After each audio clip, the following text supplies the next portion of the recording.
Sometimes the greatest kindness comes from those who have lost everything. Sometimes redemption arrives on the coldest night, when we least expect it. Jorund the Exile lived alone outside the village of Bergheim, cast out for his dark past. On Yule night, while families gathered by warm fires, he heard a soft knock at his door. A woman lay collapsed in the snow, nearly frozen to death. The villagers would have turned her away, but Jorund carried her inside. He tended her by his fire all night long. When she awakened at dawn, she was Astrid, a midwife racing to help her mother give birth. His kindness saved not one life, but two. What would the village say when they learned their outcast had become their hero? Before we jump back in, tell us where you're tuning in from. And if this story touches you, make sure you're subscribed, because tomorrow I've saved something extra special for you. The longhouse stood like a wounded beast against the frozen landscape, its timber walls weathered grey by 3 winters of isolation. Smoke rose thin and pale from the smoke hole, a whisper against the star-heavy sky that stretched endlessly over the valley of Bergheim. Inside, Jorund sat before his modest hearth, the flames casting dancing shadows across his weathered face. His hands, scarred from countless battles, worked methodically at the wooden door latch he had been carving. Each careful stroke of his knife revealed the grain beneath, transforming rough timber into something useful, something that might last. The latch was simple work, nothing like the intricate carvings that once adorned the great halls of jarls and kings, but it would serve its purpose, to keep the world out, and his shame locked within. Above the hearth hung his battle-axe, its steel blade dulled now, but still bearing the weight of memory. The weapon had been his constant companion for 20 years of warfare, from the raids along the Saxon shores to the battles that carved kingdoms from the northern wilderness. Now it served only to remind him of what he could no longer be. The wind howled through the gaps in the timber, carrying with it the distant sounds of celebration from the village below. Tonight was the longest night, when families gathered close and shared stories of the year past. Children would receive small gifts carved from wood or bone, and the mead would flow freely until dawn brought the promise of returning light. Jorund had once been part of such celebrations, when his own hearth blazed bright, and his wife Sigrid's laughter filled every corner of their home. He set down his carving and reached for the leather pouch that hung from his belt. Inside, wrapped carefully in soft doeskin, lay a small wooden wolf, no bigger than his thumb. The carving was perfect in every detail, from the alert ears to the fierce amber eyes he had painted with precious ochre. He had made it for his son Bjorn during the boy's 3rd winter, the last winter they had shared together. Memories came unbidden, as they always did when the nights grew long. Sigrid braiding their daughter Astrid's hair by the morning light. Little Bjorn practicing sword strokes with a wooden blade, his face serious with concentration. The smell of fresh bread and the sound of spinning wheels, the comfortable rhythms of a life built on love and purpose. All of it destroyed in one terrible night of rage and madness. The village of Bergheim lay in the valley below, its houses clustered around the great hall, like chicks seeking warmth from their mother. From his exile's perch on the hillside, Jorund could see the golden glow spilling from windows and doorways, could almost hear the voices raised in song and celebration. He knew every family down there, had fought beside their fathers and grandfathers in the great battles that secured their lands. Eric the blacksmith, whose arm still bore the scar from the Saxon spear that Jorund had pulled from his flesh. Gunnar One-Eye, who owed his life to Jorund's quick thinking in the shield wall at Stamford Bridge, Thorvald the Elder, whose wisdom had guided their warband through the treacherous politics of the northern kingdoms. All of them now crossed themselves when they saw Jorund's shadow on the horizon, as if he were some malevolent spirit rather than the man who had once shared their bread and mead. The exile had been pronounced by Thorvald himself 3 winters past. The old Jarl's voice had carried across the silent gathering, heavy with sorrow and terrible necessity. Jorund Eriksson, you who were our sword and shield, you have brought bloodshed to your own hearth. By your own hand, your family lies dead. You are no longer welcome in the halls of Bergheim. Take what you can carry and go. Return, and face the edge of the same blade that once served us so well. Jorund had not argued. How could he, when the evidence lay stark and terrible before them all? His wife and children, cut down in his own home by his own fury. The details remained mercifully blurred, lost in a red haze of rage and ale. But the result was undeniable. He had packed his few belongings, his weapons, his tools, some furs and food, and walked up the hillside to build this crude shelter in the shadow of the old pine forest.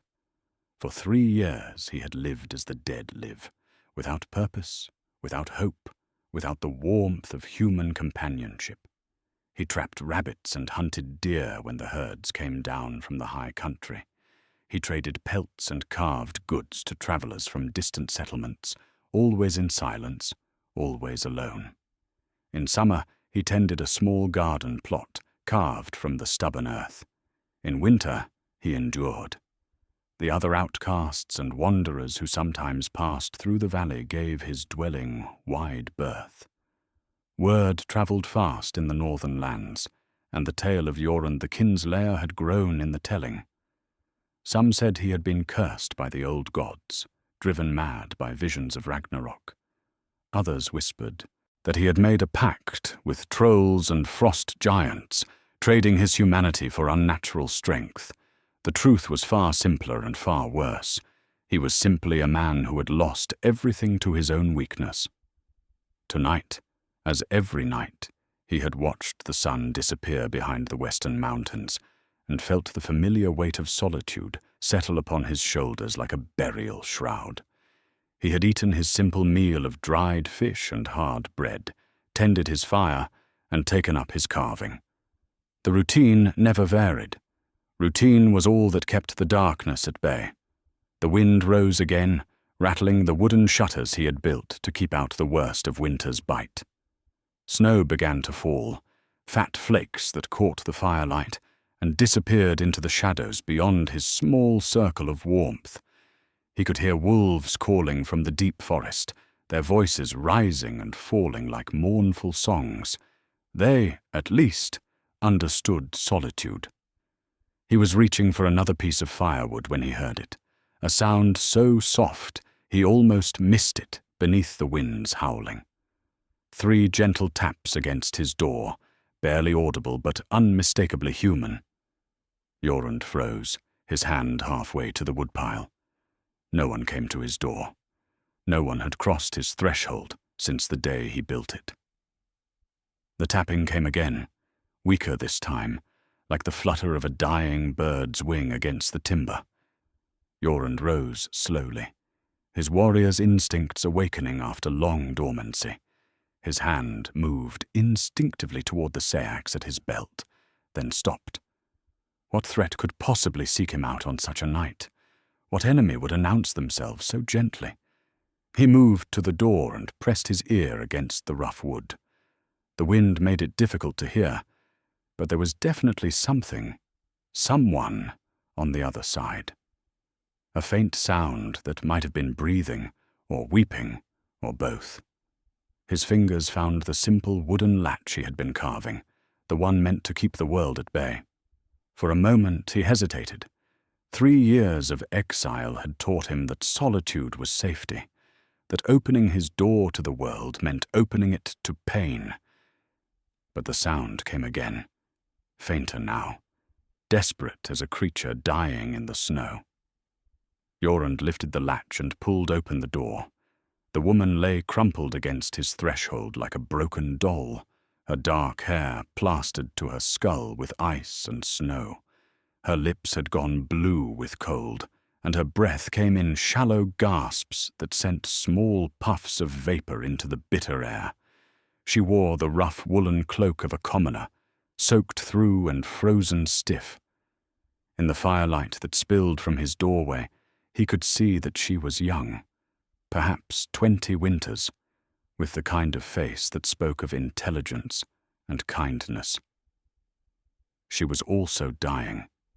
Jorund did not hesitate. Whatever sins lay in his past, whatever darkness had driven him to this exile, he could not watch another soul perish on his doorstep. He knelt and gathered the woman into his arms, surprised by how light she felt, how fragile. Her head lolled against his shoulder as he carried her inside, and he could feel the terrible cold radiating from her body like death's own touch. He laid her gently on the pile of furs that served as his bed, then moved quickly to build up the fire. The flames leaped higher, casting more warmth into the small space, and he turned his attention back to his unexpected guest. Her breathing was growing more shallow, her skin taking on the waxy pallor that meant the cold was claiming her from within. Working with the efficiency born of old battlefield experience, Jorund began the careful process of warming her back to life. He removed her frozen cloak and boots, chafing her hands and feet to restore circulation. He heated stones in the fire and wrapped them in cloth, placing them against her sides and back. He covered her with every fur and woolen blanket he possessed, then settled beside her to share his own body's warmth. Through the long hours before dawn, he tended her, as he had once tended wounded comrades in distant wars. He dripped warm broth between her lips when she stirred, spoke soft words of encouragement when she moaned in her delirium, and never once left her side. The wooden wolf pendant pressed against his chest as he worked, a reminder of gentleness he had thought lost forever. As the first pale light of dawn began to creep through the cracks in his shutters, the woman's breathing finally steadied.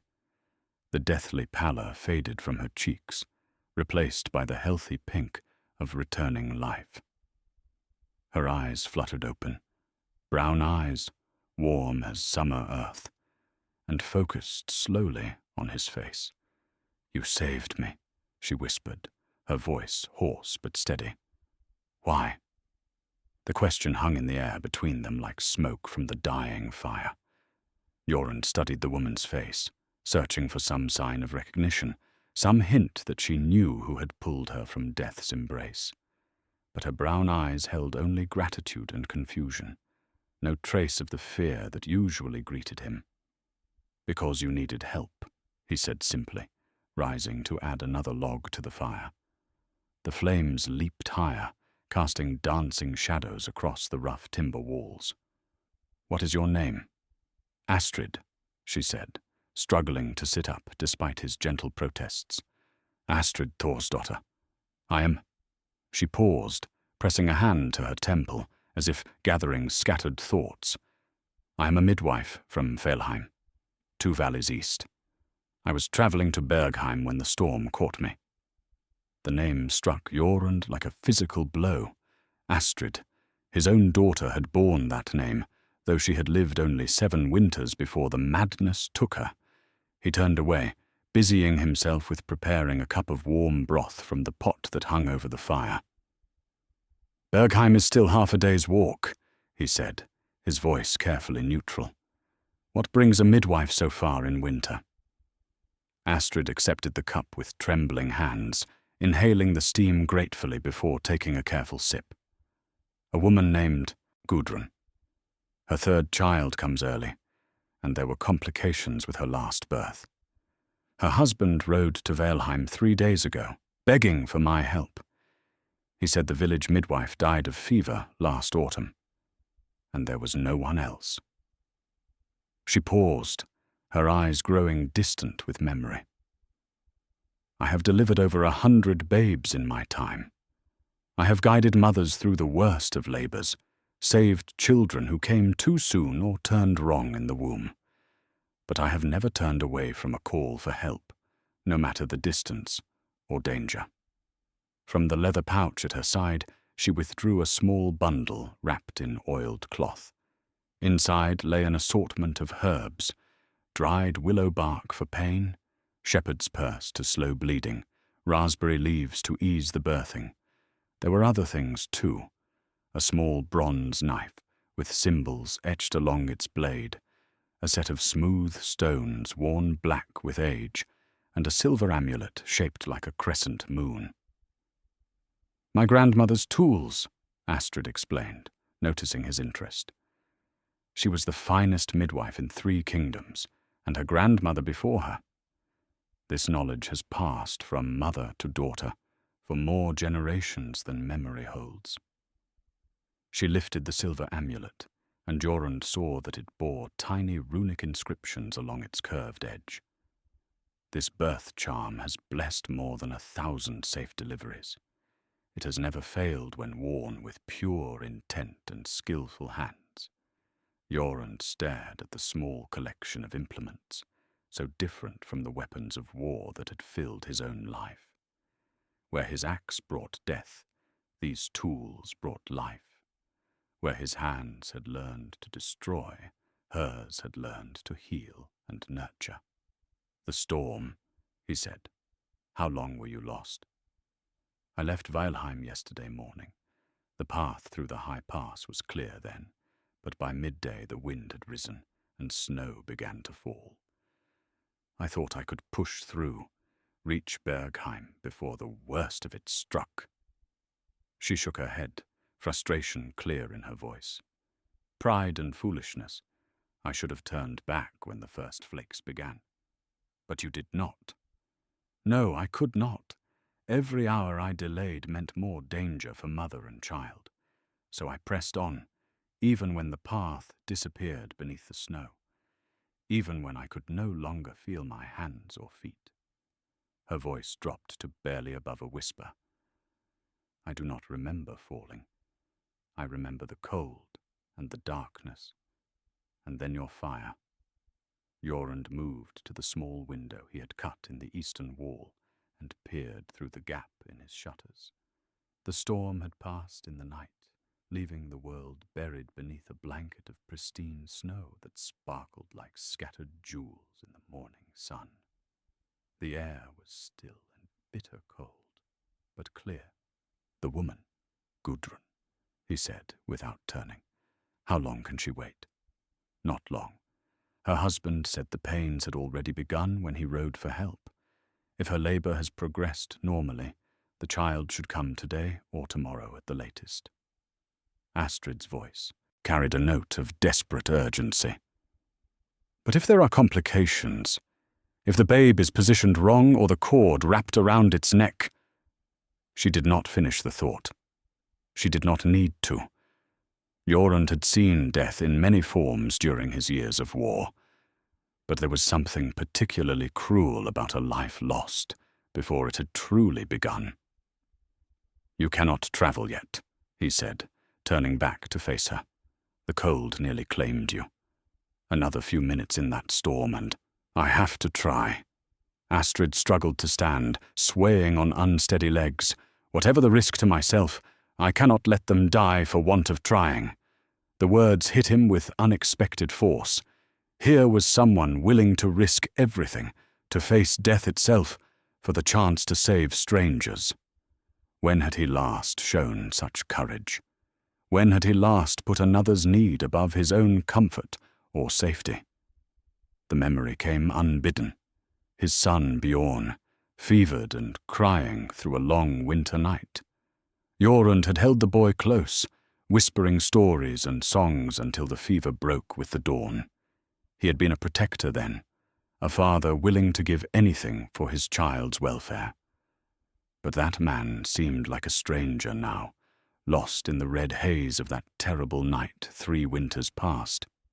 He moved to the chest where he kept his few possessions and withdrew his warmest cloak, thick wolf fur lined with soft rabbit pelts.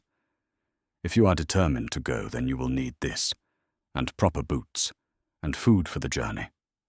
Astrid stared at him in amazement. You would help me, but you do not even know me. I know enough. He began gathering supplies, dried meat, hard bread, a skin of ale to warm her blood. I know you risk your life for others. I know you carry tools of healing instead of weapons of war. I know. He stopped, the words catching in his throat. How could he explain that her presence had awakened something in him that he had thought dead forever? That for the first time in 3 years, he felt a purpose beyond mere survival. From outside came the sound of hoofbeats, several horses moving fast through the snow. Jorund moved quickly to his weapons, his hand falling naturally to the hilt of his seax. 3 years of exile had not dulled his warrior's instincts. Search parties, Astrid breathed, moving to the window. They must be looking for me. Through the gap in the shutters, Jorund could see 4 riders picking their way up the hillside trail. He recognized them all, young men from Bergheim, probably sent by their fathers to search for the missing midwife. Good lads, brave enough in their own way, but they would not approach his dwelling willingly. They will not come to my door, he said quietly. My reputation precedes me in these parts. What do you mean? Jorund was quiet for a long moment, watching the riders as they spread out to search the lower slopes. They gave his longhouse a wide berth, their horses shying nervously as they caught the scent of his presence on the loft wind. I am Jorund Eriksson, he said finally. Jorund the Kinslayer, Jorund the Exile. 3 winters ago, I killed my own family in a fit of drunken rage. The people of Bergheim cast me out, and rightly so. They will not seek you here because they fear what I might do to them. Astrid's face went pale, but to her credit, she did not recoil or reach for the knife at her belt. Instead, she studied his face with those intelligent brown eyes, as if trying to see past the terrible reputation to the man beneath. And yet you saved me, she said softly. You tended me through the night, asked for nothing in return, and now offer to help me complete my mission. What am I to make of that? Before he could answer, one of the riders below raised a horn to his lips and blew a long, mournful note that echoed across the valley. It was the signal for assembly, all search parties to converge at a single point. They had given up looking for Astrid in this area and were moving on. They will search until they find your body, Jorund said, or until they are certain you perished in the storm. Either way, that woman, Gudrun, will face her labor alone. Astrid's jaw set with determination. Not if I can help it. Storm or no storm, exile or no exile, I will reach Bergheim today. She looked directly into his eyes. Will you help me? The question hung between them, like a bridge spanning a vast chasm. On one side lay 3 years of self-imposed penance, of accepting his role as outcast and monster. On the other lay the possibility of redemption, of using his skills for something other than destruction. Yes, he said, and felt something long frozen begin to thaw in his chest. I will help you. Within the hour, they stood ready for the treacherous journey to Bergheim. Jorund had gathered everything they would need: food, water, warm cloaks, and the tools necessary to navigate the snow-covered terrain. Astrid clutched her midwife's pouch close to her chest, the silver birth charm catching the morning light like a captured star. The charm had been blessed by her grandmother's grandmother, Astrid explained as they prepared to leave, passed down through 7 generations of healing women. Each midwife who wore it had whispered prayers over laboring mothers, had guided countless souls safely into the world. The tiny runic inscriptions spoke of protection, of safe passage from darkness into light. "It has never failed," she said, adjusting the leather cord around her neck. "Not once in all the years it has been worn. My grandmother delivered twins during a 3-day blizzard with this charm upon her breast. My great-aunt brought forth a breech birth when all seemed lost. The power is not in the silver itself, but in the faith and skill of those who wear it." Jorund nodded, understanding the weight of such tradition. His own battle-axe had been forged by his father and his father's father before that. 3 generations of warriors had carried it into battle, had trusted their lives to its keen edge and perfect balance. But where his family's legacy was written in blood and conquest, hers was inscribed in hope and new beginnings. They set out across the snow-covered landscape, Jorund breaking trail with his long strides, while Astrid followed in his footsteps. The morning air was sharp as broken glass, each breath sending white vapor streaming from their lips. Above them, the sky stretched endlessly blue, unmarked by clouds, but heavy with the promise of more snow to come. The direct path to Bergheim led through the high pass, the same route that had nearly cost Astrid her life. But Jorund knew other ways, hunters' trails and old war paths that wound through the lower valleys. They would take longer, but they offered shelter from the worst of the wind and fewer chances of losing their way in another sudden storm. As they walked, Astrid began to speak of her work, her voice carrying clearly in the crisp air. She told him of the first birth she had attended as a girl barely past her 12th winter, how her grandmother had guided her hands as they helped ease a difficult labor. The mother had been young, terrified, convinced she would die in the birthing.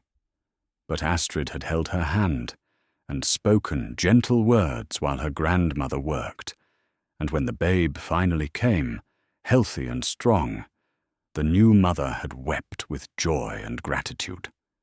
"That was when I knew," Astrid said, stepping carefully over a fallen log. "This was my calling, my gift to the world. Each child I help bring forth is a victory against darkness, a small light added to the great tapestry of life." Jorund listened in silence, struck by the passion in her voice. When had he last spoken of anything with such conviction? When had he last believed so completely in a purpose greater than himself? "How many?" he asked. 117, she replied without hesitation. 117 souls I have helped guide from the womb to the world. Each one precious, each one a miracle. Her voice grew softer, though not all were easy. Some came too soon, their lungs not ready for air. Others were positioned wrong, threatening both mother and child. And some— She paused, her breath catching. "Some we could not save, despite all our skill and prayers. The losses weigh on you." "They do. A midwife carries every birth in her heart, the successful ones and the sorrowful ones alike. But the joy far outweighs the grief. When you place a healthy babe in its mother's arms, when you see that first smile of recognition between them, there is no greater blessing in all the world." They paused to rest beside a frozen stream, the ice thick enough to bear their weight. Jorund shared out portions of dried meat and hard bread, while Astrid checked her supplies, counting her herbs and examining her instruments by daylight. Her hands moved with practiced efficiency, the confidence of long experience evident in every gesture. "Your family," she said as they prepared to continue. "You mentioned a daughter named Astrid." The words hit him like a physical blow, and for a moment he could not breathe.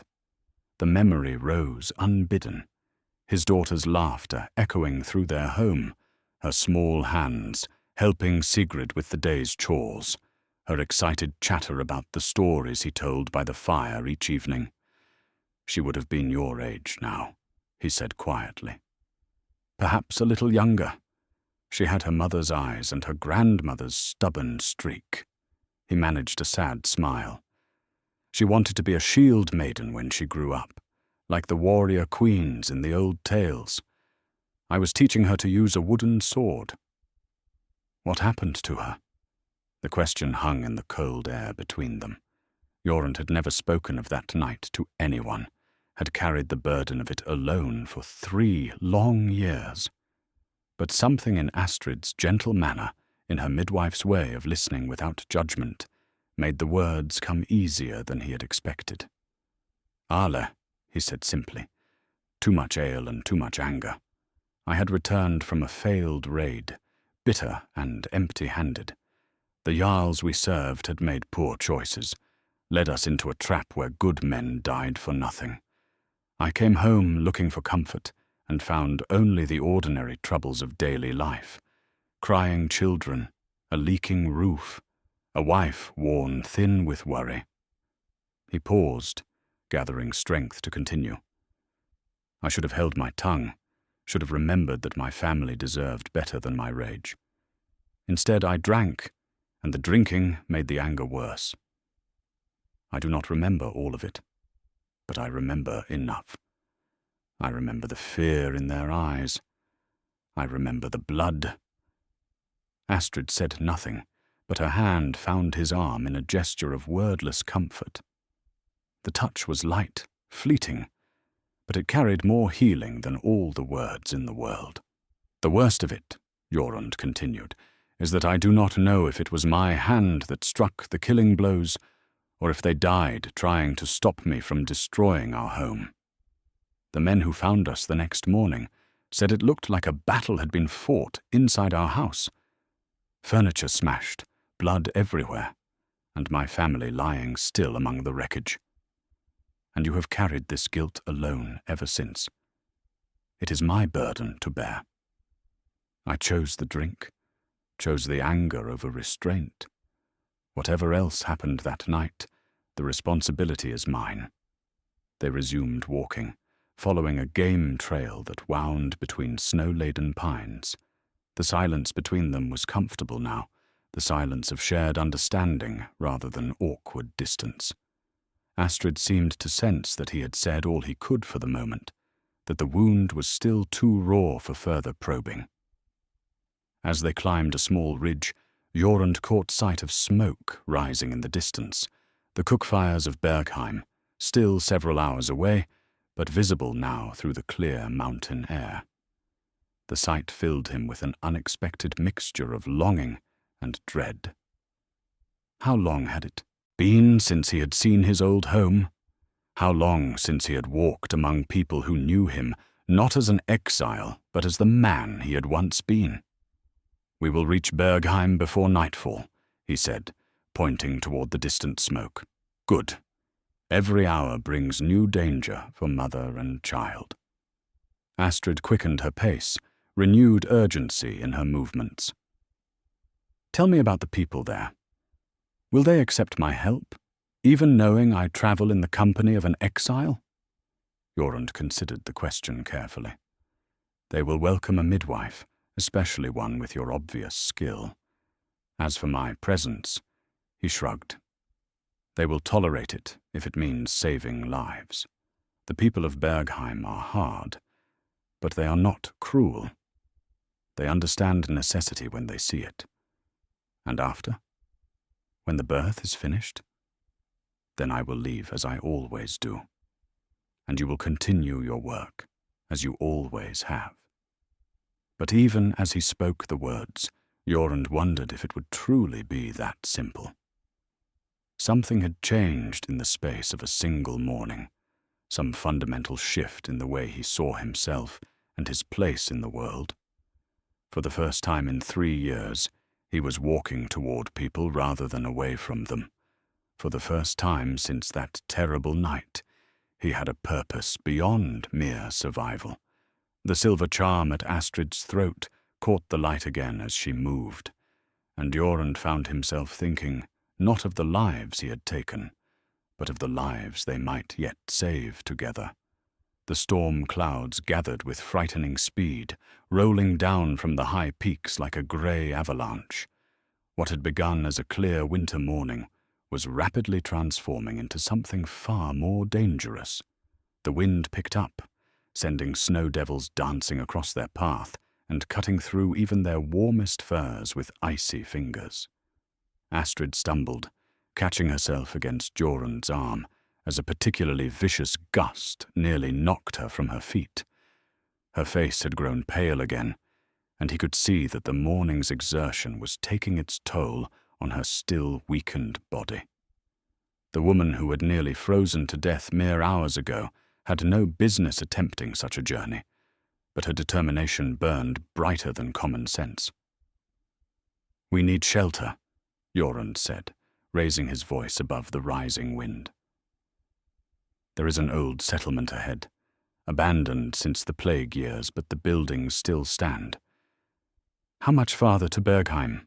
she asked, pulling his heavy storm cloak tighter around her shoulders. The wolf fur was enormous on her slight frame, making her look like a child playing at being a warrior. But there was nothing childlike in her eyes, only the fierce resolve of someone who would not be turned aside from her purpose. "Half a day's walk in good weather, twice that in this." Already the snow was falling more heavily, thick flakes that clung to their hair and eyelashes. "We cannot risk losing the path in a whiteout." The abandoned settlement huddled in a small valley, its half-dozen buildings slowly surrendering to time and weather. The roofs had partially collapsed under years of heavy snow, and weeds grew thick between the foundation stones. But one structure, a modest hall that had once housed the headman's family, remained largely intact. Jorund forced open the warped wooden door and led Astrid into the musty interior.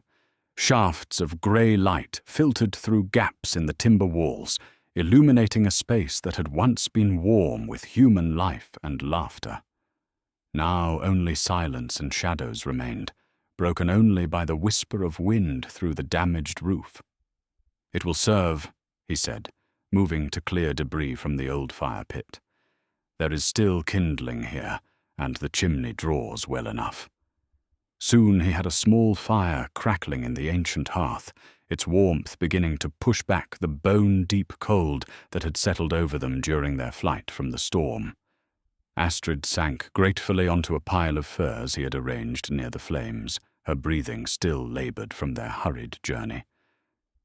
"Tell me about healing," Jorund said, as he prepared a simple meal from their supplies. "About bringing life instead of taking it." She looked up at him with those warm brown eyes, perhaps surprised by the question. "What would you know?" "Everything. Anything." He handed her a cup of heated broth and settled across from her. "My hands have known only destruction. They have held weapons, dealt death, brought pain to the world.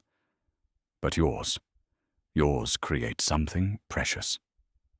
Astrid cradled the warm cup between her palms, considering her words carefully. "There is great power in healing touch," she said finally. "Not magic, as some believe, but a knowledge passed down through generations.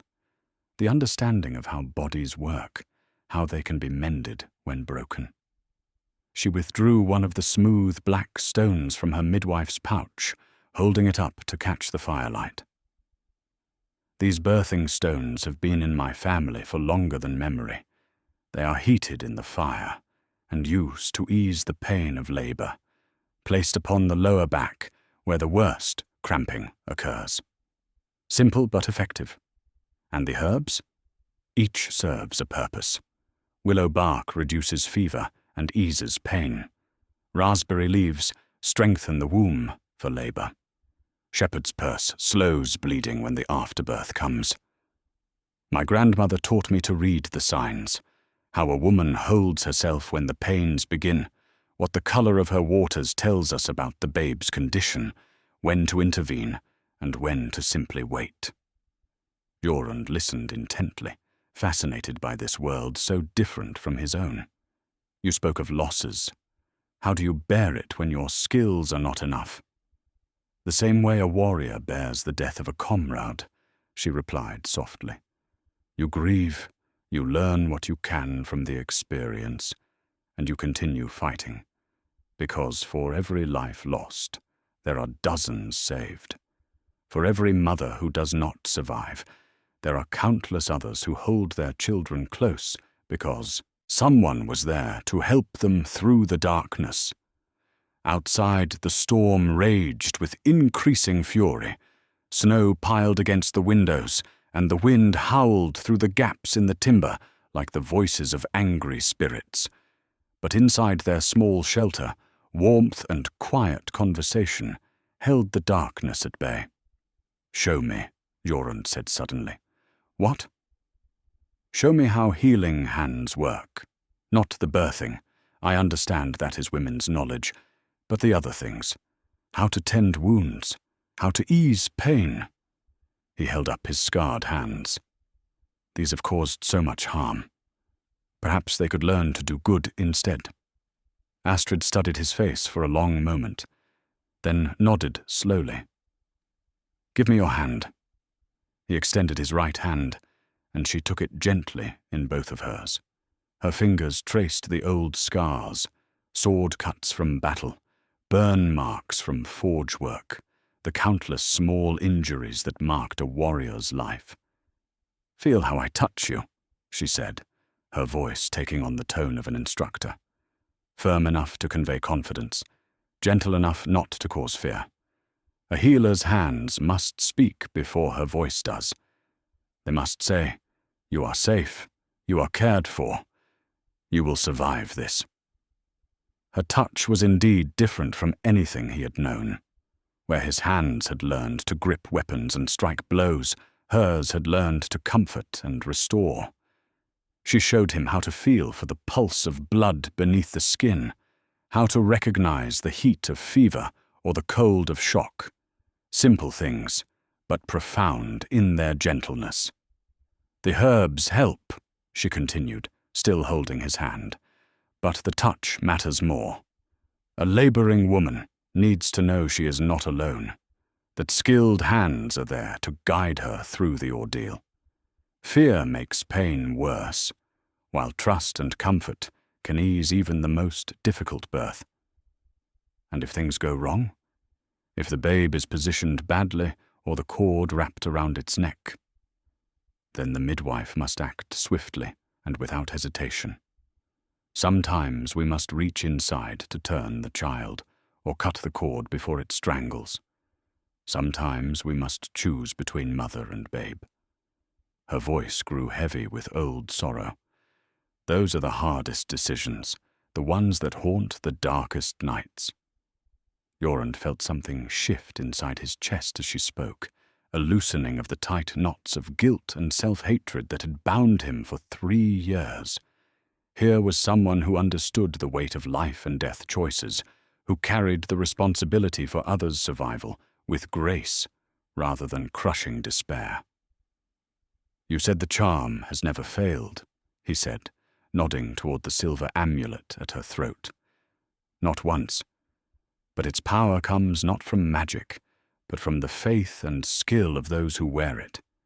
It reminds us that we are part of something larger, a chain of healing women stretching back to the first midwife who ever eased a birth." The wind suddenly died, leaving an eerie silence in its wake. Through the gaps in the shutters, they could see that the snow had stopped falling. The storm was passing, leaving the world buried beneath fresh white drifts that sparkled like diamonds in the pale afternoon light. "We should rest while we can," Jorund said, banking the fire for the night. "Tomorrow we make for Bergheim, whatever the cost." As they settled down to sleep, separated by the dying flames but united in purpose, Astrid spoke one last time into the darkness. "Thank you," she said simply. "For what?" "For reminding me that redemption is possible, for showing me that even the hardest hearts can learn to heal. But as sleep claimed them both, Jorund wondered if she understood that she was the one doing the teaching, and he the student desperate to learn. Dawn brought clear skies and bitter cold, the kind of morning that turned breath to ice and made every step ring like a bell against the frozen ground. They broke their fast quickly and set out across the snow-covered landscape, following a winding path that led down into the valley where Bergheim lay, nestled among its protective hills. As they walked, Jorund's hand moved unconsciously to the small wooden wolf pendant that hung beneath his furs. He had carved it during those long nights when Bjorn lay fevered, whittling away at the soft pine while whispering old stories to keep the boy calm. The wolf had been Bjorn's favorite animal, strong and fierce, but loyal to its pack above all else. Now the small carving was all that remained of his son's bright laughter and endless questions. "You carry something precious," Astrid observed, noticing the gesture. "I see you touch it when your thoughts grow heavy." "A reminder of what I lost," he said simply. "My son loved wolves. Said he wanted to be one when he grew up, to run wild through the forests and protect his family from all dangers." The words caught in his throat. "I told him that wolves live in packs, that they never abandon their own, that a lone wolf is a dead wolf. And yet here you are, alone on the hillside. Yes, here I am." They crested a small rise and saw the settlement below, a cluster of timber buildings surrounding a modest hall, smoke rising from a dozen chimneys into the crystal-clear air.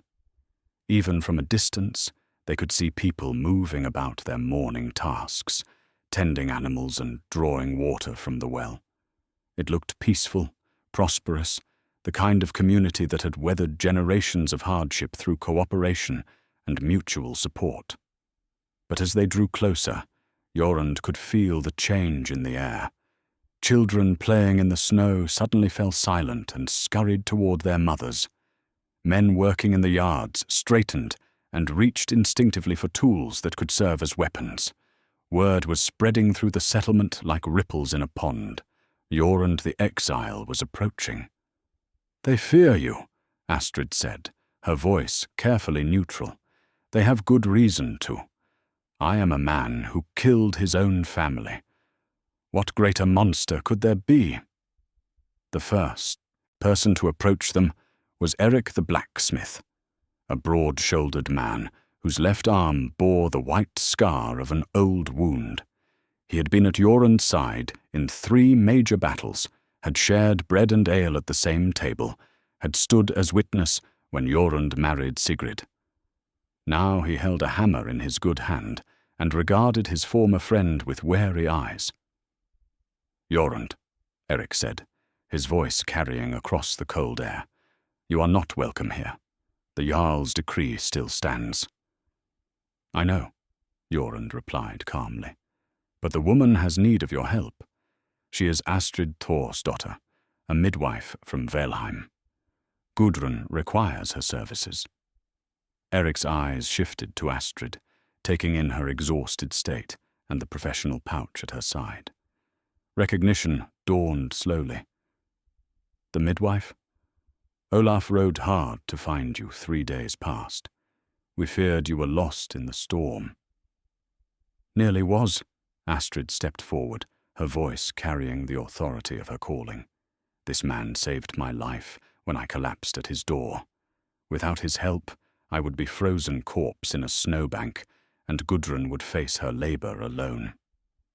Other villagers had gathered now, forming a loose circle around them. Jorund recognized most of the faces, people he had fought beside, traded with, shared celebrations with in happier times. Gunnar One Eye, who owed his life to Jorund's quick thinking in the shield wall. Thorvald's eldest son, Magnus, barely grown to manhood, but already showing his father's wisdom and caution. Inga the healer, whose herb knowledge had saved Jorund's own life more than once. "Where is Gudrun?" Astrid asked, breaking the uncomfortable silence. "How does she fare?" "Poorly." Inga stepped forward, her ancient face creased with worry. "The babe comes early, and there have been complications. She bleeds more than is natural, and the child's position seems wrong. Olaf paces like a caged wolf, and their other children cry for their mother." "Then we waste time with talk," Astrid said firmly. "Take me to her. Now." "And him?" Eric's hammer was still raised, though his tone had grown less hostile. "He stays with me," Astrid replied, brooking no argument. "Jorund has proven himself a friend to those in need. If you would deny aid to a labouring woman out of old grudges, then you are smaller men than I believed." The words stung, as they were meant to. These were people who prided themselves on honour and hospitality, who had built their community on principles of mutual aid and protection. To turn away help in a time of genuine need went against everything they claimed to value. Magnus, speaking for his absent father, made the decision. "The midwife may enter. The exile may accompany her, but he goes nowhere unescorted and leaves the moment his help is no longer needed." "Agreed," Jorund said before Astrid could object. He understood the delicate balance being struck here, the careful compromise that allowed help to be given without appearing to welcome him back into the community's embrace. They were led through the settlement's winding paths, past workshops and storage houses, to a modest dwelling on the village's eastern edge. Even from outside, they could hear the sounds of distress, a woman's laboured breathing, children crying, and the pacing footsteps of a worried husband. Olaf met them at the door, his face haggard with 3 days of sleepless worry. He was a good man, Jorund remembered, a skilled hunter and devoted father who had never spoken ill of anyone. Now he looked torn between gratitude and suspicion as he regarded the unlikely pair. "You came," he said to Astrid, relief evident in his voice. "I feared the storm had claimed you." "It very nearly did," she replied, already moving toward the inner room where his wife laboured. "But I am here now. That is what matters." Inside, the house was warm but heavy with the scent of blood and fear. Gudrun lay on a birthing bed made of straw and furs, her face pale and drawn with pain. 2 older women, neighbours by their dress, attended her with amateur ministrations, but their relief at seeing the midwife was obvious. "Everyone out except the father," Astrid commanded, setting down her pouch and beginning to examine her patient. "I need space to work." "What about him?" one of the women asked, pointing nervously at Jorund. "He stays. I may need his assistance." Jorund found himself thrust into a world he barely understood, surrounded by the mysteries of birth and the desperate hope of new life. Astrid moved with practiced efficiency, her hands gentle but sure as she assessed the situation. Her silver charm caught the lamplight as she worked, and Jorund found himself thinking of all the generations of women who had worn it before her, all the lives they had helped guide safely into the world. "The babe is turned wrong," Astrid murmured, her voice grim but controlled. "And the mother grows weak from blood loss. This will require all my skill." She looked up at Jorund, her brown eyes serious but unafraid. "I may need you to hold her steady while I work. Can you do that? Can you use those warriors' hands for healing instead of harm?" "Tell me what to do," he said simply. For the first time since that terrible night 3 years past, Jorund felt his hands might serve a purpose greater than his own survival. The birthing stones lay heating in the coals while Astrid prepared her instruments with ritual precision. Each tool had its place, its purpose, its moment of greatest need. She arranged them on a clean cloth beside Gudrun's bed, the small bronze knife for cutting the cord, the smooth stones for easing pain, the various herbs that might mean the difference between life and death. "The babe has turned sideways," she explained to Jorund in low tones, while Gudrun rested between contractions. "It cannot emerge in this position, and each failed attempt weakens both mother and child. I must reach inside to turn it, but the work requires steady hands and a strong back to support her." Jorund nodded, understanding his role without further explanation. He had held dying comrades steady while field surgeons worked to save their lives, had been the anchor that allowed others to perform delicate work under impossible conditions. This was different, life coming instead of life leaving, but the principles remained the same. "Gudrun," Astrid said gently, taking the laboring woman's hand, "I am going to help your babe find the proper path. It will hurt, but the pain will bring purpose. Your child wants to live, wants to breathe, wants to know its mother's love. We must help it choose life over darkness." The birthing stones, passed down through generations of midwives like sacred relics, glowed with absorbed heat as Astrid placed them against Gudrun's lower back. The ancient wisdom of countless women had shaped them, worn them smooth with use, blessed them with prayers and tears and the joy of successful births. They were more than tools. They were connections to the endless chain of mothers who had labored before. "Now," Astrid said, and Jorund moved into position behind Gudrun, his large hands gentle but firm as they supported her shoulders. She leaned back against his strength, drawing comfort from his steady presence, even as another contraction racked her body. Through the shuttered window, they could hear the murmur of voices as the village gathered outside. Word had spread quickly. The exile was inside, helping with the birth. Some voices carried anger, demanding that he be cast out regardless of the circumstances. But others spoke of necessity, of the debt owed to anyone who would risk themselves to save mother and child. "I can feel the cord," Astrid murmured, her face tight with concentration as she worked. "It is wrapped, but not tightly. There is still hope." Jorund found himself remembering another birth, years ago in what felt like another lifetime. Sigrid laboring to bring their daughter into the world, while he paced helplessly outside, forbidden by custom from witnessing the mysteries of childbirth. He had heard her cries through the timber walls, had felt utterly useless, while the women of the village tended her with knowledge he did not possess. But this time was different. This time, his hands were needed, his strength put to purpose.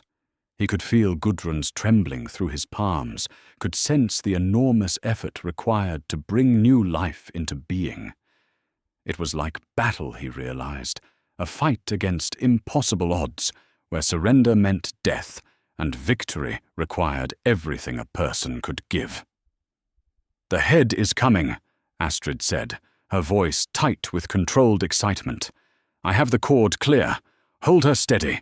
This is the moment of greatest danger." Outside, a child's voice rose above the murmur of adult conversation, one of Gudrun's older children, asking when their mother would be well again.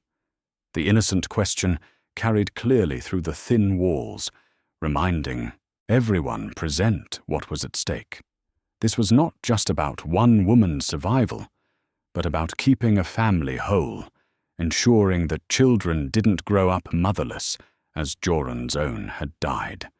The work continued through the long afternoon, Astrid's skilled hands coaxing the babe through each stage of its difficult journey. Jorund felt his own strength tested as he supported Gudrun through contraction after contraction, his back aching and his arms growing heavy. But he did not falter, did not ask for relief. For the first time in 3 years, his endurance served a purpose beyond mere survival. "I see the shoulders," Astrid breathed. "Almost there. Almost." The babe emerged in a rush of blood and fluid, small and slippery and utterly still. For a heartbeat that felt like an eternity, silence filled the room. No cry, no movement, no sign of the life they had all fought so hard to preserve. Then Astrid moved with practiced efficiency, clearing the child's airway with gentle fingers while massaging its tiny chest. She breathed softly into its mouth, sharing her own life force with the still form. Once, twice, 3 times she tried, her face grave but determined. "Come on, little one," she whispered. "Choose the light. Choose your mother's arms." A weak cry answered her, thin as a kitten's mew, but unmistakably alive. The babe's skin flushed from blue to pink as its lungs filled with air, and its tiny fists began to wave with newfound vigor. Astrid wrapped the child in clean cloth and placed it on Gudrun's chest, where it immediately quieted at the sound of its mother's heartbeat. "A son," she announced, her voice thick with emotion. "Healthy and whole." The room erupted in quiet celebration as word spread through the house. Olaf wept openly as he held his wife's hand and gazed down at their newborn son. The older children were brought in to meet their brother, their faces bright with wonder at the tiny creature who had caused so much worry. Through it all, Jorund remained in the background, forgotten for the moment, as the family celebrated their miracle. But Astrid didn't forget. She caught his eye across the crowded room and smiled, a smile that spoke of shared purpose, of lives saved through cooperation, of the possibility that even the most unlikely partnerships could bear fruit. "Thank you," Gudrun whispered, as Astrid tended to her final needs. "Both of you. I know what it cost to bring help to our door." "No cost too great for such an outcome," Astrid replied, cleaning her instruments with the same care she had shown in their use. "Life is the most precious gift we can give or receive." As evening shadows lengthened through the windows, the immediate crisis passed into memory. Mother and child rested peacefully, while the family adjusted to their new reality. But outside, Jorund could hear the village still debating his presence, still wrestling with the contradiction of an exile who had proven himself a savior. He touched the wooden wolf pendant beneath his furs and thought of his son, who had wanted so desperately to protect his pack. Perhaps in some small way, that was what he had done today. Perhaps redemption really was possible, one life at a time, one act of service building upon another. The birthing stones cooled in the dying fire, their heat spent in service to new life. Tomorrow would bring new challenges, new choices about the path forward. But tonight, in a small house on the edge of Bergheim, a family slept complete and whole because 2 unlikely allies had chosen hope over despair. 3 days had passed since the birth, and the village of Bergheim hummed with quiet celebration. Gudrun grew stronger each day, her son nursing well and sleeping peacefully in the carved cradle that Olaf had made with his own hands. The successful delivery had become the talk of the settlement, shared around fires and over meals, as proof that even in the darkest winter, hope could triumph over despair. Jorund had remained at Olaf's house during the recovery, sleeping in the barn and helping with the heavy work that the new father could not spare time for. He split wood, hauled water, and tended the animals with the same quiet efficiency he brought to all his tasks. The villagers still watched him with wary eyes, but the hostility had softened into reluctant acceptance. He was still the exile, still the kinslayer, but he was also the man whose steady hands had helped save their neighbor's life. Astrid prepared to continue her journey, her duty in Bergheim fulfilled. Her birth charm had not failed, another successful delivery to add to the long chain of victories stretching back through generations of healing women. She packed her instruments carefully, each tool cleaned and blessed before being returned to its proper place in her pouch. "You could stay," Jorund said, as they shared a simple meal in Olaf's kitchen. Around them, the comfortable sounds of family life continued. Children laughing, the baby's soft cries, Gudrun's gentle voice humming an old lullaby. "The village needs a midwife, and you have proven your skill beyond question." "My calling takes me where I am needed most," she replied. "There are other villagers, other women, who labor alone without skilled help. I cannot remain in one place, no matter how welcoming." She paused, studying his face in the lamplight. "But you have found something here, haven't you? I see it in the way you move, the way you speak to people. This is not the same man who sat alone in his exile's hut."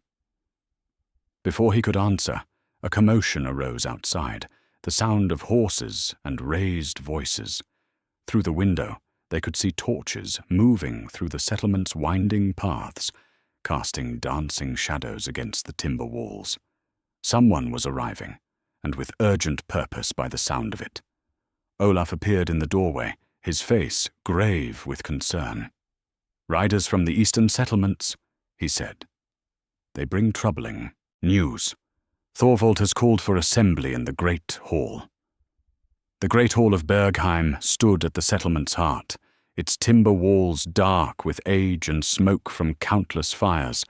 Tonight it filled quickly with every adult in the village, their faces serious as they waited for the visitors to share their news. Jorund hesitated at the threshold, knowing that his presence would not be welcome at such a gathering, but Astrid took his arm and guided him inside. "You belong here," she said quietly. "Your actions these past days have earned you that right." The riders were road-weary men from Bergheim and the settlements beyond, their faces grim with the weight of their message. Their leader was a grizzled warrior named Hakon, whose reputation for truth-telling was known throughout the northern valleys. 3 days passed, Hakon began, his voice carrying clearly through the packed hall. "We discovered the truth about the attacks on the eastern settlements, the raids that claimed so many lives, the murders blamed on bandits and outlaws. They were not random acts of violence." A murmur ran through the crowd, people exchanging glances of confusion and growing alarm. The attacks had been the talk of the region for months, coordinated strikes against isolated farms and small villages, always followed by demands for tribute from surviving families. "We captured one of the raiders alive," Hakon continued. Under questioning, he revealed the truth. These were not bandits, but hired killers working for Ragnar Bloodaxe and his war band. They were paid to create chaos, to weaken the smaller settlements so they could be absorbed into Ragnar's growing territory. The name sent a chill through the assembly. Ragnar Bloodaxe was known throughout the Northlands as an ambitious jarl, whose hunger for power knew no limits. He had already conquered 3 smaller kingdoms through a combination of warfare and political manipulation, and his eye had long been fixed on the independent settlements of this region. "But there is more," Hakon said, his voice dropping to a whisper that somehow carried to every corner of the hall. The raids were not just about territory. They were about eliminating specific threats to Ragnar's plans. The attacks targeted the families of warriors who had previously opposed him, men whose skill and reputation made them dangerous enemies. Jorund felt ice form in his stomach as understanding began to dawn. The attacks, the seemingly random violence, could there be a connection to his own family's death? "Among the raiders' possessions," Hakon continued, "we found documents, letters bearing Ragnar's seal, containing the names of specific targets." He reached into his pouch and withdrew a blood-stained parchment. "One of those letters concerns a family that died 3 winters ago, a family that was supposedly killed by the husband's drunken rage." The hall fell silent as death. every eye turned toward Jorund, who stood frozen at the back of the crowd. Astrid's hand found his arm, offering silent support as the moment stretched like a bowstring drawn to its breaking point. "The letter instructs the killers to make the deaths look like a family murder," Hakon read, his voice steady and clear. "To ensure that Jorund Eriksson is blamed for the crime, thereby removing one of Ragnar's most dangerous enemies from the field without creating a martyr. The plan was to break him with guilt, to ensure that he would never again raise a weapon in defense of his people." The words hit Jorund like physical blows, each revelation shattering another piece of the guilt and shame he had carried for 3 years. His family had not died because of his rage or his drinking. They had been murdered by his enemies, and the blame placed on his shoulders through careful planning and cruel manipulation. "Sigrid," he whispered, his voice breaking. "Astrid, little Bjorn. They died because of me, but not by my hand." The hall erupted in angry voices as the implications sank in. Jorund had been wrongly exiled, his reputation destroyed by lies. The man they had shunned as a kinslayer was actually a victim of his enemy's cunning, a warrior whose only crime had been sleeping too deeply to save his family from assassins in the night. Magnus stepped forward, his young face pale but determined. "If this is true, if you have been wrongly accused, then we have committed a grave injustice. The exile was pronounced based on false evidence." "The evidence of my own eyes," Thorvald's voice carried from the front of the hall, heavy with age and regret. The old Jarl pushed through the crowd, leaning heavily on his walking stick. "I saw the scene that morning. Your family lay dead. You lay unconscious among the wreckage, your hands blooded and your clothes torn. What was I to think?" "You thought what they wanted you to think," Astrid said, stepping forward to stand beside Jorund. "They counted on everyone drawing the obvious conclusion. A warrior, drunk and angry, taking out his rage on those he loved most. It is a story that has been told before, and it provided perfect cover for their crime." Hakon nodded grimly. "The raider confessed to the details under questioning. They entered your house while you slept, killed your family quickly to prevent screams, then beat you unconscious and arranged the scene to suggest you had done the deed yourself. They even poured ale on your clothes and scattered furniture to complete the illusion."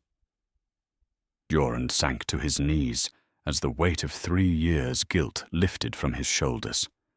The relief was overwhelming, but it came mixed with a new and terrible rage. His family had been murdered, not in random violence, but as part of a calculated plan to destroy him.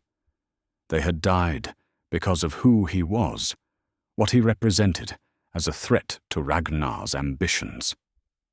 3 years, he said, his voice hollow. 3 years I have carried this burden, believed myself unworthy of redemption, thought my hands too stained with innocent blood to ever serve a noble purpose again. And in those 3 years, Astrid said softly, kneeling beside him, you have learned to heal instead of harm. You have discovered that your greatest strength lies not in dealing death, but in protecting life.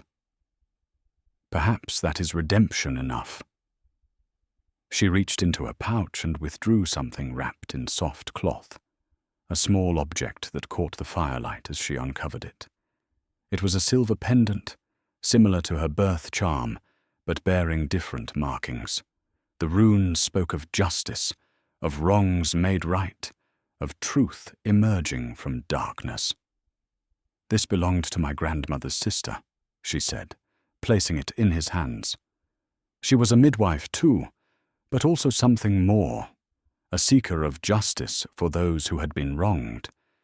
She said that sometimes healing requires not just mending bodies, but mending the fabric of truth itself. Jorund stared down at the pendant, feeling its weight in his palms. The metal was warm from her touch, and the runes seemed to pulse with their own inner light.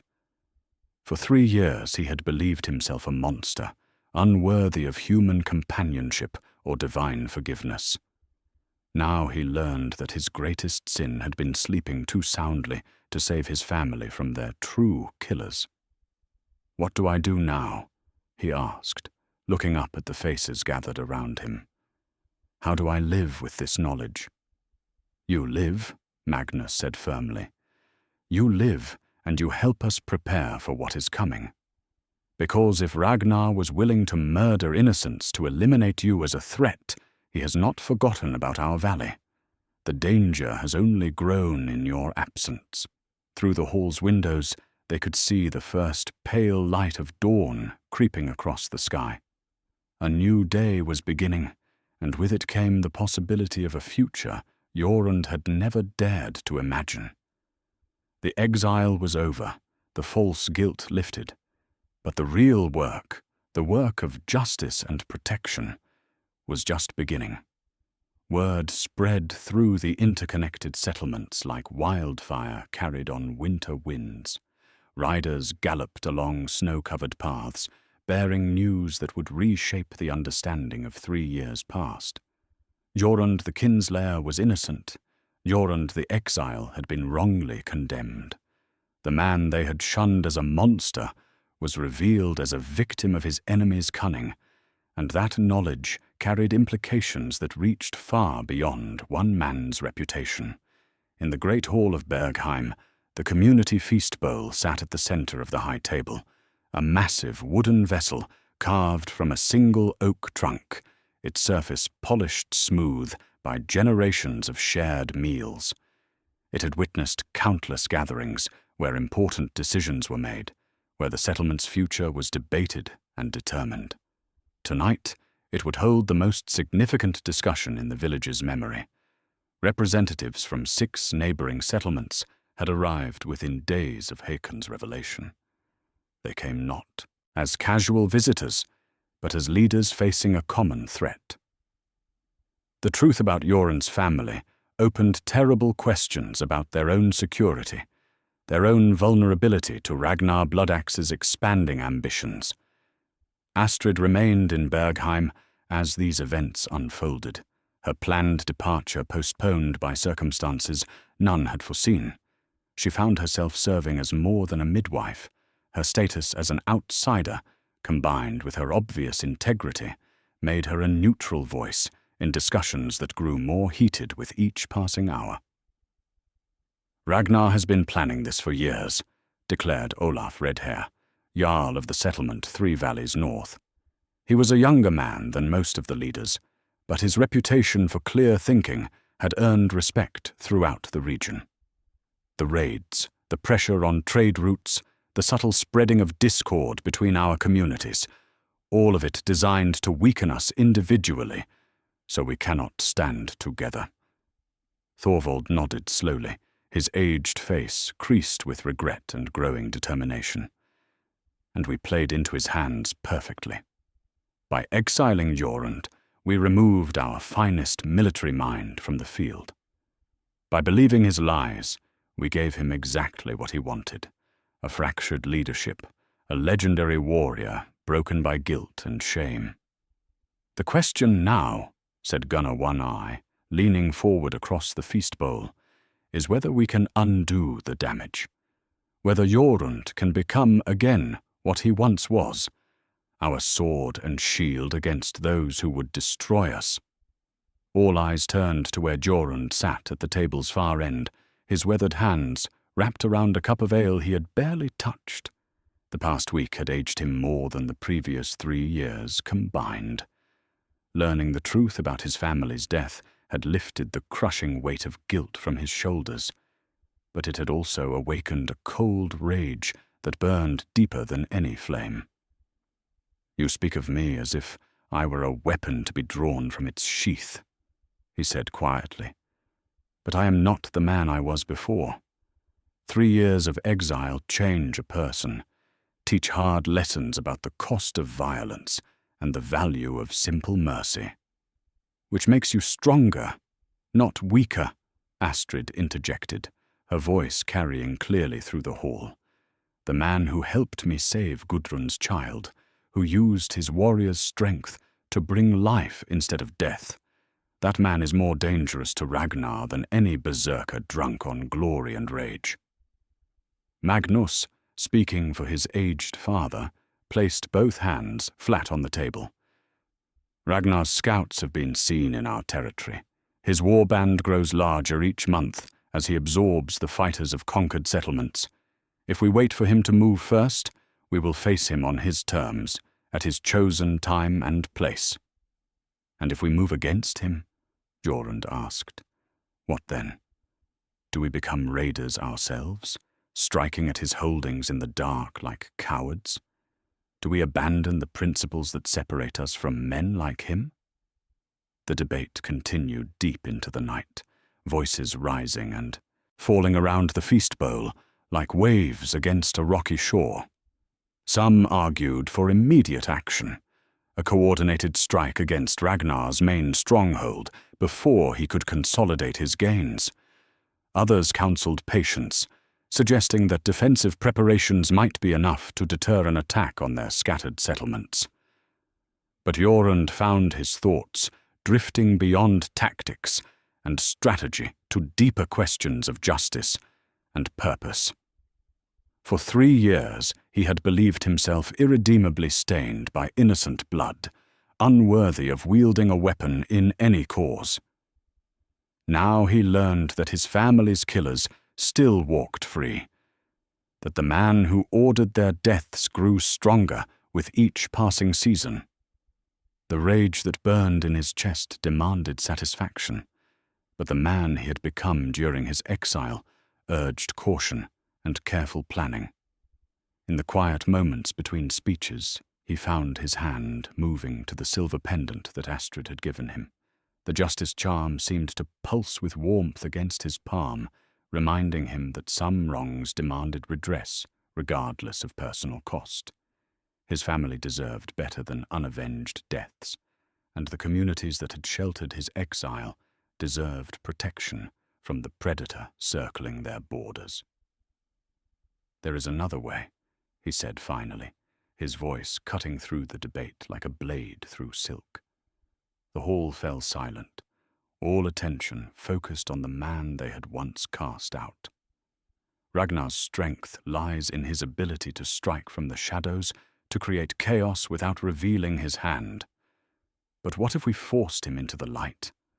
What if we made him face us openly, where his superior numbers count for less? Thorvald leaned forward, his old eyes sharp with interest. "What do you propose?" "Challenge him directly. Single combat. Winner takes all. His war band against our alliance, decided by the outcome of personal battle between leaders." Jorund's voice grew stronger as the plan took shape in his mind. It is an old tradition, one that even Ragnar cannot refuse without losing face before his followers. "You would face him yourself?" Eric the blacksmith asked, his scarred features showing both admiration and concern. "He is 20 years younger, and his skill with weapons is legendary." "His skill is in murder and treachery," Jorund replied. "Mine was earned in honest battle against worthy opponents. If the gods favor justice, the outcome will reflect that favor." Astrid rose from her place at the women's side of the table, moving to stand behind Jorund's chair. "And if the gods favor strength over justice, if youth and treachery triumph over age and righteousness, what happens to our people then?" "Then they will have the chance to flee or surrender before the slaughter begins," Jorund said simply. "Better that than watching our settlements burn one by one, while we cower behind walls that cannot hold forever." The debate resumed with renewed intensity, but the tone had shifted. Where before the discussion had centered on whether to act, now it focused on the details of Jorund's proposal. Messages would need to be sent, formal challenges issued according to ancient protocols. The combat would require neutral ground and witnesses from multiple settlements to ensure its legitimacy. As the night wore on and plans took shape, Jorund felt something he had not experienced in 3 long years, a sense of purpose that extended beyond mere survival. Win or lose, he would finally have the chance to face his family's true killer, to either avenge their deaths or die trying. The wooden wolf pendant pressed against his chest, reminding him of his son's dream to protect his pack from all dangers. "You understand what you are proposing?"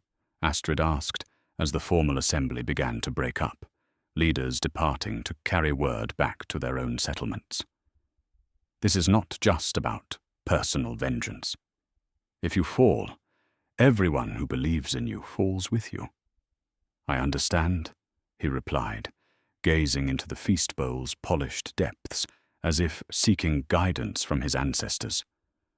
"But some fights cannot be avoided, only delayed. Ragnar will not stop until he controls everything from the great mountains to the eastern sea. Better to face him now, while we still have the strength to choose our own fate." She was quiet for a long moment, her brown eyes reflecting the dying firelight. When she spoke again, her voice carried the weight of prophecy. "Then you will not face him alone. A warrior needs more than weapons to achieve victory. He needs the prayers of those who believe in his cause, the blessings of those who understand what hangs in the balance."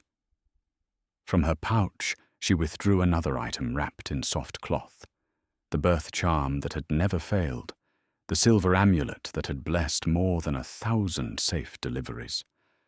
With careful hands, she lifted it from around her neck and placed it gently around his. "This has always protected new life," she said softly. "Perhaps it can protect the life of one who protects others." The weight of the charm against his chest felt like the touch of divine blessing, but Jorund knew that no amulet or prayer could substitute for skill and determination when steel met steel. In the days to come, he would need to rediscover the warrior he had once been, while retaining the wisdom earned through years of exile and redemption. Outside the hall, snow began to fall again, fat flakes that caught the torchlight and disappeared into the darkness beyond. Somewhere in that darkness, Ragnar Bloodaxe sat in his stronghold, unaware that his carefully laid plans were beginning to unravel. Soon he would receive a challenge that would force him to reveal himself, to face in honest combat the man he had tried to destroy through treachery and lies. The feast bowl sat empty now, its polished surface reflecting the last embers of the dying fire. Tomorrow would bring messengers and preparations, the careful rituals that preceded formal combat between champions.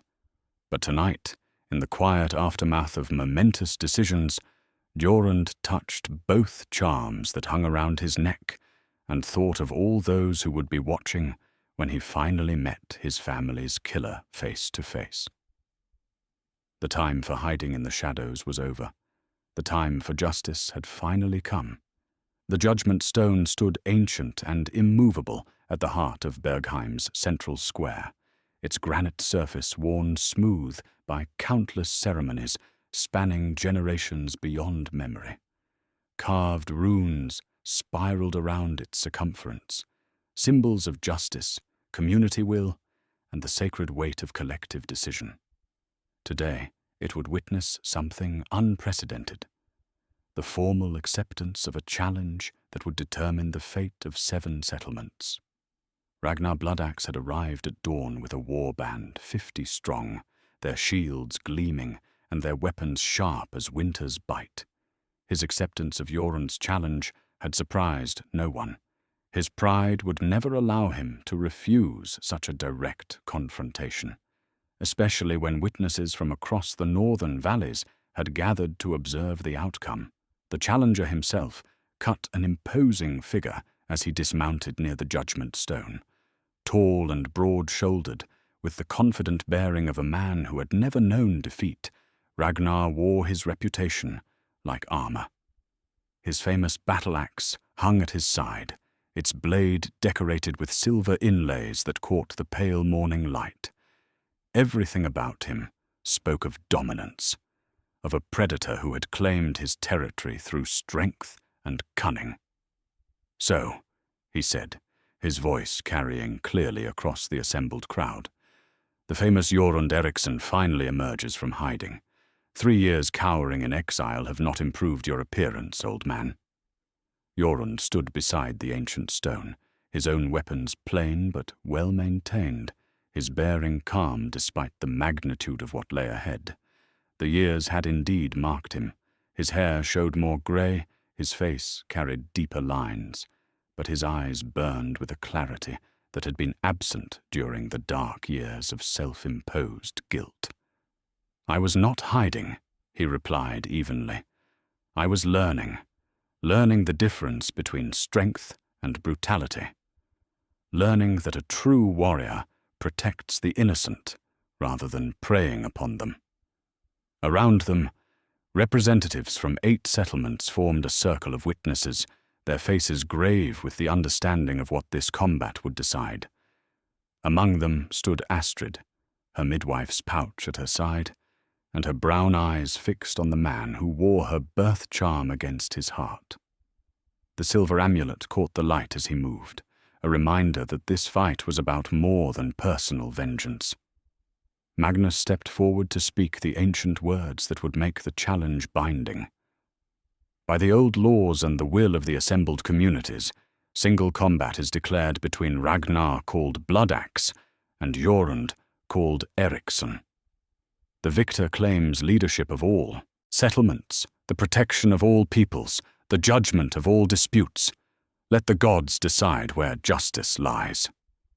"The gods favor the strong," Ragnar said, drawing his decorated axe with a flourish. "And I have never been stronger." "The gods favor the righteous," Jorund replied, his own weapon appearing in his hands with practiced ease. "And I have never been more certain of my cause." The circle of witnesses stepped back, creating the sacred space where champions met to settle matters too large for ordinary human judgment. In that space, surrounded by the weight of community expectation and divine observation, 2 men would fight for the soul of the northern valleys. But as they faced each other across the worn stones, Ragnar's expression shifted from confident mockery to something darker. "You think you understand what happened to your family," he said, circling slowly with predatory grace.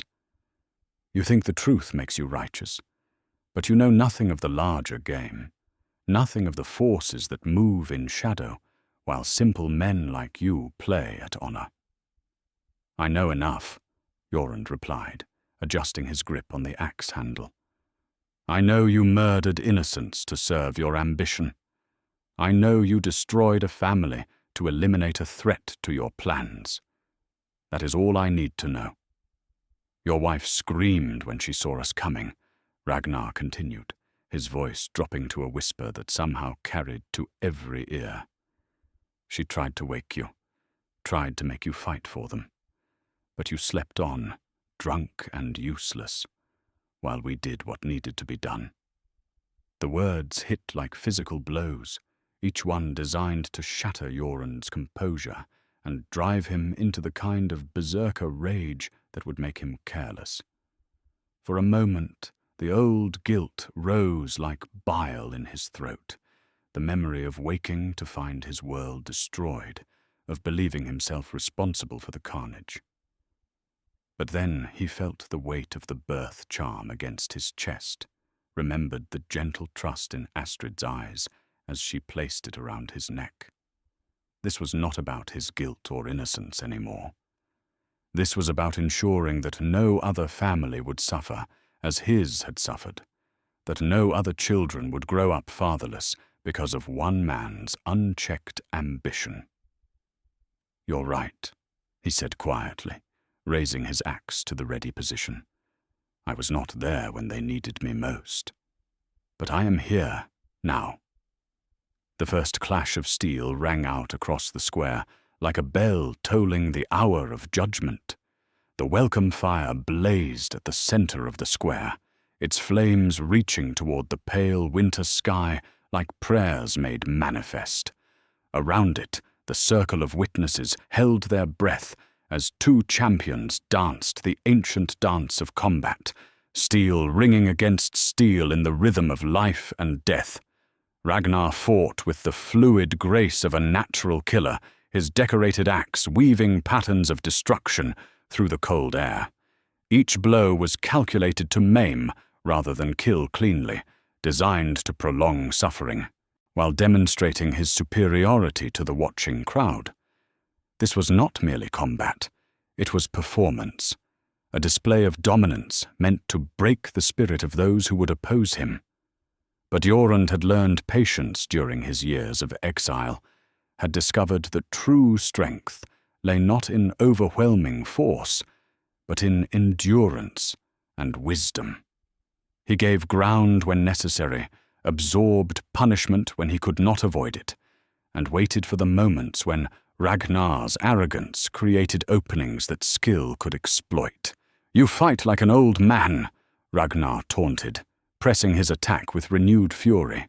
"Where is the legendary warrior who broke the Saxon shield wall? Where is the champion who turned the tide at Stamford Bridge?" "Here," Jorund replied simply, deflecting a savage overhead strike that would have split his skull, learning that some victories are worth more than others. Around them, the gathered witnesses formed a living amphitheater of hope and fear. Children who had been born since Jorund's exile watched wide-eyed as the man they knew only through whispered stories fought for their future. Elders who remembered his glory days spoke quiet prayers to gods both old and new, and at the circle's heart, near the welcome fire that symbolized community and belonging, Astrid stood with tears freezing on her cheeks. The birth charm she had given him caught the firelight as Jorund moved, its silver surface blazing like a captured star.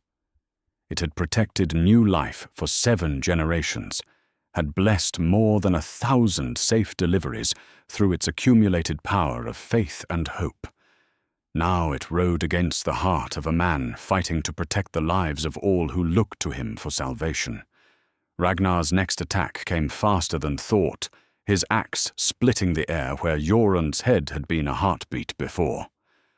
But the older warrior's counterstrike was already in motion, his own weapon arcing toward Ragnar's exposed ribs with deadly precision. Only a desperate backward leap saved the younger man from disembowelment, though the blade still parted his mail shirt and drew a line of crimson across his side. "First blood to the exile," someone whispered from the crowd, and the word spread through the circle like ripples across still water. But Ragnar's wound only seemed to fuel his rage. He attacked with renewed fury, abandoning technique for raw aggression that drove Jorund back toward the Judgment Stone. The ancient granite loomed behind him like a wall, cutting off his retreat and forcing him to meet the assault head-on. Steel met steel in a shower of sparks, the two axes locked together in a test of raw strength. For a moment they strained against each other, muscles corded with effort and breath steaming in the cold air. Ragnar was younger, stronger, his arms thick with the power of countless victories. But Jorund had learned something during his exile that his opponent could not understand. Sometimes endurance mattered more than strength. "You cannot win!" Ragnar snarled through gritted teeth, his face inches from Jorund's own. "Even if you kill me here, my war band will slaughter every soul in this valley. Your victory will be written in the blood of innocents." "Then I must ensure there is no slaughter," Jorund replied, and suddenly shifted his weight in a way that sent Ragnar stumbling forward. The younger man's superior strength became a liability, as his own momentum carried him past his intended target and into the waiting edge of Jorund's axe. The blade took him in the shoulder, biting deep into muscle and bone. Ragnar's weapon fell from nerveless fingers as he staggered back, his left arm hanging useless at his side. Blood soaked through his mail and dripped onto the stones below, each drop marking another second closer to defeat. But even wounded, even facing death, Ragnar's cunning remained sharp. His good hand moved to the seax at his belt, a smaller blade, easier to wield with one arm, perfect for a desperate final strike. The crowd gasped as he lunged forward with the speed of a striking serpent, the knife aimed at Jorund's heart. The world slowed to crystalline clarity as Jorund saw death approaching. Time enough to recognize the skill behind the attack, to understand that dodging would only delay the inevitable. Time enough to make the choice that would define not just this moment, but all the moments that would follow for those he had sworn to protect. Instead of retreating, he stepped forward into the attack, accepting the blade's bite in exchange for the chance to land his own killing blow. Pain flared along his ribs as the seax found its mark, but his axe found something more vital, the gap between Ragnar's neck and shoulder, where no mail could turn aside properly aimed steel. The welcome fire crackled and danced as silence fell over the square, broken only by the sound of Ragnar Bloodaxe falling to the ancient stones that had witnessed the judgment of gods and men for longer than memory could hold. 6 months had passed since the judgment of the ancient stone, and the valley of Bergheim bloomed with the promise of summer. Where winter snow had once muffled all sound, now children's laughter rang through the settlement's winding paths. Gardens flourished in plots carved from the stubborn earth, and the smoke that rose from chimneys carried the scent of prosperity rather than mere survival. Jorund stood in his doorway, watching the sun rise over the eastern mountains. The new door he had built opened easily on well-oiled hinges, welcoming visitors where once only isolation had been permitted. The carved wolf that decorated its upper panel bore the same alert expression as the pendant he still wore. But now it seemed to watch protectively, rather than mournfully, over the valley below. The delegation from the northern settlements should arrive before midday, Astrid said from inside the house, her voice carrying the comfortable tone of shared domestic routine. Eric thinks they will ask you to arbitrate the boundary dispute between the Ironwood and Blackstone clans. Then Eric thinks correctly, Jorund replied, stepping back inside to break his fast at the simple wooden table they now shared. The clans have been feuding over those fishing rights since before I was born. Perhaps it is time someone reminded them that abundance shared is abundance multiplied. The house bore little resemblance to the crude longhouse where Astrid had nearly died on that cold Yule night. Working together through the spring months, they had built something worthy of permanence.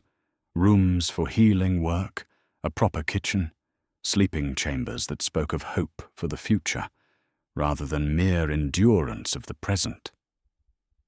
From the rafters hung bundles of healing herbs that Astrid had gathered and dried, their earthy fragrance mingling with the smell of fresh bread and morning fires.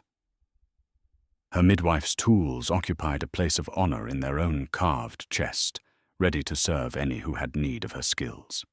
The silver birth charm hung from a peg beside the door, no longer needed around her neck, but available for any woman who faced the trials of bringing new life into the world.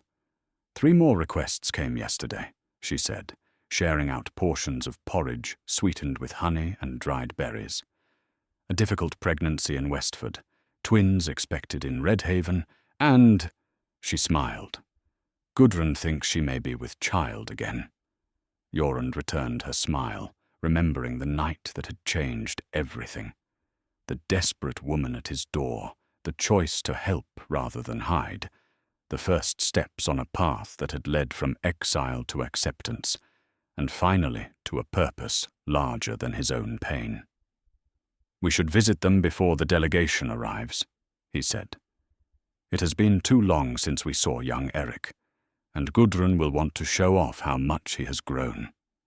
Outside, the settlement bustled with the cheerful chaos of daily life. Craftsmen worked at their trades in shops that displayed their wares proudly. Farmers tended fields that promised rich harvests, and children played games that spoke of security rather than fear. The changes were not merely cosmetic.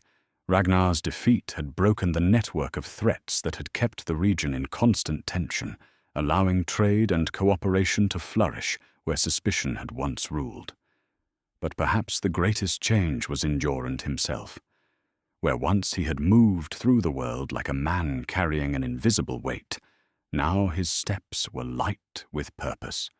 He greeted neighbors by name, listened to their problems with patient attention, and offered counsel that drew on both his warrior's experience and his exile's hard-won wisdom. As they walked through the settlement, they passed the spot where the judgment stone stood. Someone had carved new runes into its ancient surface, symbols of reconciliation, of second chances, of the truth that even the deepest wounds could heal given time and proper care. Children often played around its base now, their laughter echoing off granite that had witnessed darker ceremonies in days past. "Do you ever regret it?"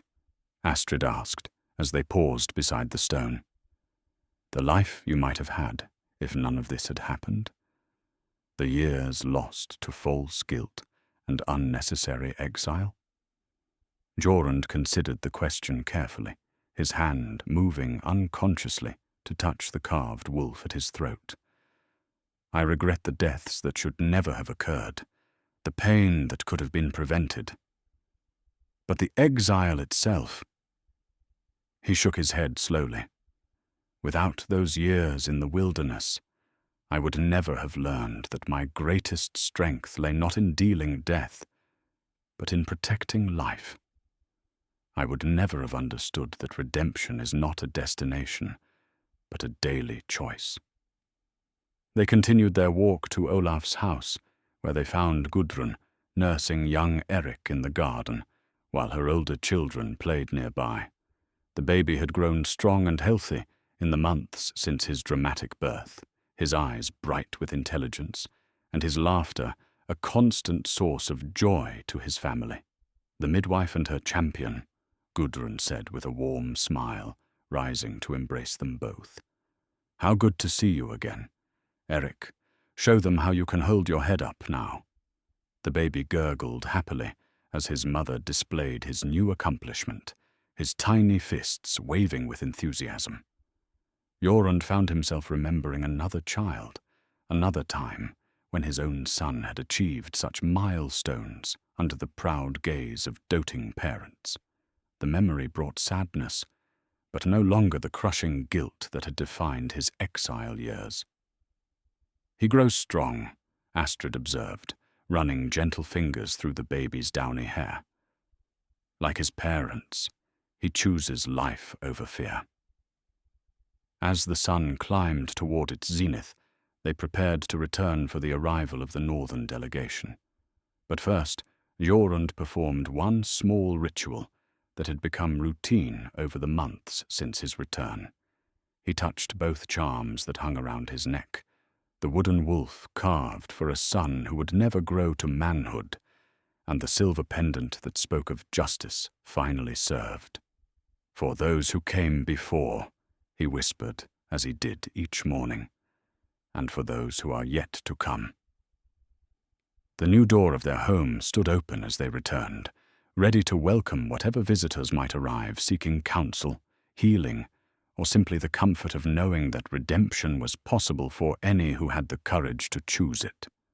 In the end, that was perhaps the greatest lesson of Jorund's journey, that even in the longest winter, even in the deepest exile, the possibility of spring remained for those wise enough to nurture its seeds.